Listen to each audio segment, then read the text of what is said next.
Greetings and salutations. Today is May 10th, 2011, and this is just a quick no-frills update to my garden. This is some video I shot this morning. I'm just giving you the whole panorama view. It's finally springtime. April is over, and it was a tough April. Everything was dying inside, so I brought it out early. And, well, you'll see in a second. This is my ivy. A lot of new leaves. It's really going to need to be trimmed soon, so it doesn't eat the entire side of the house. But yep, you can see it pretty comparable to the way it looked last video, except there's a lot of new little green leaves. And yeah, you can see it's growing onto the mulch, which is a no-no. I have to fix that. Here is one of many hostas making its initial springtime emergence, and you look down here at this Chinese maples growing together. You can see green leaves and you can see red leaves. The green leaves are the clone that I made this past year, and the red leaves are the original tree. It's filled out and it didn't have leaves last video. And now look at all those beautiful purple flowers that are starting to bloom. This is Basalt Catawba rhododendron, which had no flowers last video, and now it's just starting to get flowers. But man, it's going to have a lot. It is going to be beautiful. And then this, I always forget the name of this. This is a Zelkova, and I grew this from a seed also. And it's related to elms. It looks sort of like a Chinese elm. And then going up here is a boot jalokia. I'm not sure how much this is grown, but if you look inside you can see a lot of new growth.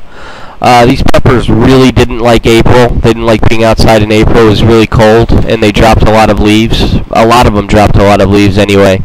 But you can see, there's another little hosta growing under my grill. I'm talking more about the peppers. And I'm getting ready to show you, I'm getting ready to show you my biggest boot jalokia. Here it comes. And I think I'm gonna, put my hand in there for scale, just so you can see how big it is. These chinenses, all my boots and my habaneros, they've gotten eaten by slugs, and I guess it's because they're so short and squat. They're down close to the ground, so the slugs can get them. That's a pepper that I forgot to bring up to my girlfriend's house. It's still in a small pot. And yeah, you can see how these guys have gotten really eaten by slugs. I've been putting some slug bait down around them. But if you look down inside in the middle, you can see a lot of new little leaves growing from the leaf axils. So that's a good sign now that it's May. They're, recovering from the torments of cold-ass April, and they're starting to thrive. This is the Mexibel F2. And it's starting to do better. It's getting some flower buds on the top, and it's recovering. It might drop those two bottom leaves there, though. You can see this guy dropped all of his bottom leaves. This was a cayenne, I think. And let's zoom in close. Do I zoom in close? Yeah, I do. Yeah, now you can see the little green leaves coming in on the leaf axils. So he's going to make a recovery. It was just really hard for him being out in this cold weather all April long. And there's a tomato. I bet you never thought these were going to live. If you saw my other videos, these are both survivors from Tomato Island. And the other 4 Tomato Island inhabitants, they're doing great and big, and like this one here on the right. They just needed to be outside, and they didn't need me cutting them in half every other day because they were getting too big. This is a habanero. This is probably my best, healthiest pepper plant. It's really big, really full, really big green leaves. And then I'm putting my hand in there for scale, and that's just now barely starting to get little blossoms, which is nice. And then you'll see when I brought these outside. The next habanero I'm going to show you. Oh yeah, I'm showing you a stupid hydrangea. I hate those hydrangeas. That's going to be, they're beautiful. They get big flowers, but they'll shade out all of these guys if they don't grow fast enough. And then Yeah, this is another Mexi Bell hybrid over here. I'm putting my hand in there from scale, and then he also dropped his bottom leaves, but he's growing them back. This was my biggest, fullest, most beautiful habanero when it came outside, and the slugs have just ripped it to shreds. But yeah, it's growing back. You can see new leaves from the leaf axils. You can see that white slug bait that I've scattered around on the mulch to deter slugs from eating it. And then this guy was the most leaf-rolled pepper inside, and you can see it hasn't dropped its leaf-rolled leaves yet. I think it did drop a couple yellow leaves, but it is starting to get some new growth as well. So hopefully it'll make a recovery. And this guy was a cayenne, I believe, or a Mexi Bell F2. I forget which one it is. All the capsicum animals look the same to me. And look at that, it's a little tiny jalapeno. A lot of these were getting tons of flowers before I brought them outside, and then a lot of the flowers died because it was so cold in April when I put them out.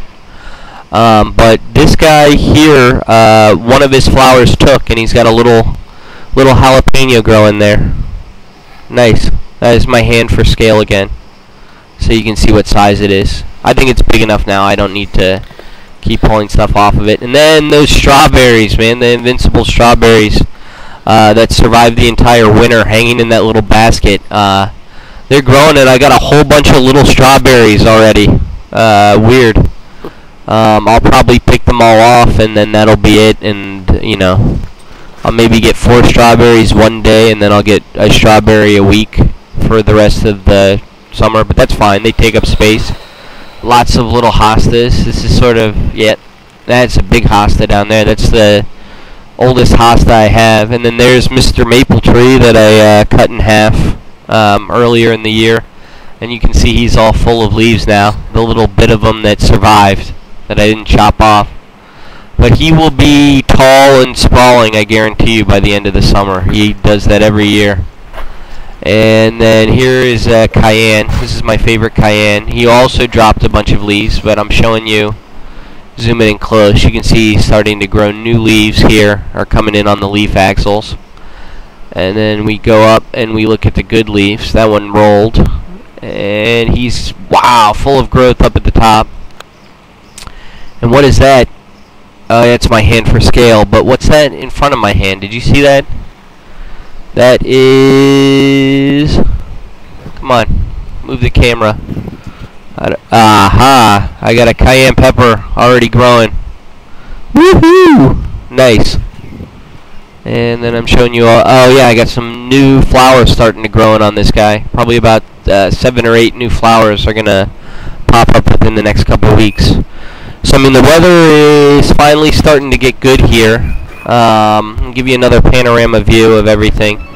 But the weather's finally starting to get good here, and I hopefully the next couple weeks things will really start to take off.